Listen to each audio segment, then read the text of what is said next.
कई लोग अनेक वर्षों से शांति धारा कर रहे हैं और अभिषेक कर रहे हैं, लेकिन उनके लिए वैसा लाभ नहीं मिलता जैसा कि उनके जीवन में मिलना चाहिए। उनके पुण्य का वैसा आश्रय नहीं होता जैसा कि होना चाहिए। आखिर में क्या कारण है कि उनके लिए वैसे पुण्य का आश्रय नहीं होता? उसका मुख्य कारण है कि आपने केवल क्रिया की लेकिन भाव निहित नहीं किए। आपने शांति धारा में मन नहीं लगाया। आपने बीजाक्षरों को एकदम ध्यान से सुनकर के उसमें भाव नहीं निहित किए। कई ऐसे भी जीव हैं जिन्हें मालूम ही नहीं है कि शांति धारा के बीजाक्षरों का अर्थ क्या है। यद्यपि प्रत्येक शांति धारा के बीजाक्षर कार्यकारी है, लेकिन जब हम उसमें भाव निहित करते हैं, उसके द्वारा अपने परिणामों को निर्मल करते हैं, तो हमारे लिए विशेष पुण्य का आश्रय होता है। छिंदे छिंदे बोलते हैं, भिंद भिंद बोलते हैं, कुरु कुरु बोलते हैं, तथास्तु बोलते हैं अथवा सदास्तु बोलते हैं, इसका हमारे लिए आज तक मतलब मालूम ही नहीं है कि क्यों बोलते हैं। अभी आपसे भी हम अगर पूछें तो आपको भी नहीं मालूम होगा कि आखिर में क्यों सदास्तु बोलते हैं, क्यों तथास्तु बोलते हैं, क्यों छिंद भिंद बोलते हैं।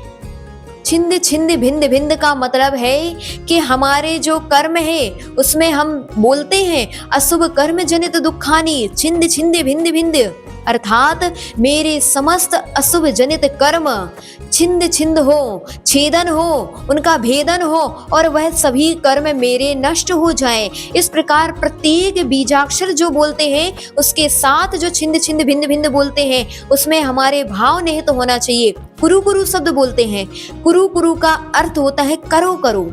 हे भगवान, इस संसार के प्रत्येक जीव के लिए सुख शांति प्रदान करो करो। जीवानंदनम, गोकुलानंदनम, देशानंदनम, यजमानानंदनम, इन सभी जीवों के लिए सुख की प्राप्ति हो, इनके जीवन में आनंद हो, ऐसा आप करिए।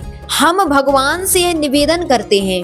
तथास्तु बोलते हैं, सदास्तु बोलते हैं। इसका भी कारण है कि आप बोल रहे हैं उस समय कि हे भगवान, सुखमस्तु, कल्याणमस्तु, वृद्धिरस्तु, तुष्टिरस्तु, सदास्तु, तथास्तु, अर्थात कि मेरे जीवन में सुख हो, सदा होवे, सदास्तु, सदा होवे, तथास्तु, ऐसा ही होवे, वैसा ही होवे जैसा कि बीजाक्षर मंत्रों में लिखा गया है, वैसा ही हमारे जीवन में अथवा संसार के प्रत्येक जीवों के जीवन में इस प्रकार के सुख की प्राप्ति हो। इस प्रकार की भावना जब हम भगवान के चरणों में बार बार निर्मल परिणामों से भाते हैं तो हमारे जीवन में विशेष प्रभाव पड़ता है। आखिर में आज तक हमने इन बीजाक्षरों को केवल सुना है और अब उसका फायदा ये रहा कि हमारे जीवन में अंतर तो पड़ा, लेकिन उतना अंतर नहीं पड़ा जितना कि पढ़ना चाहिए था। अब आप पूरा और पूरा प्रयास करें कि एक